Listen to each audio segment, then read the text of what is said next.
Mula po sa Cebu, magtungo tayo sa Pangasinan. Yung Minor Basilica of Our Lady of Manaoag nagsagawa rin po ng misa at prosesyon. Bilang bahagi pa rin ng pista ng Santo Niño, naroon si Idol Joanna De Vera ng IFM Dagupan.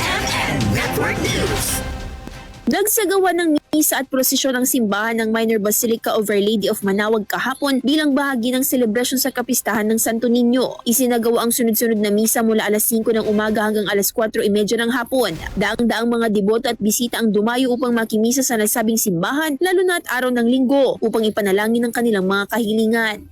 Lakas ng katawan, proteksyon ng buong ko pong pamilya, tsaka sana pumaba pa ang buhay ko.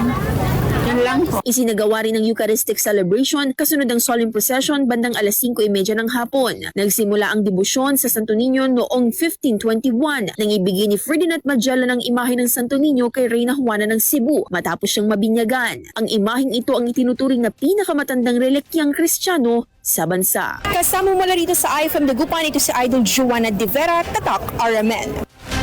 RMN Network News.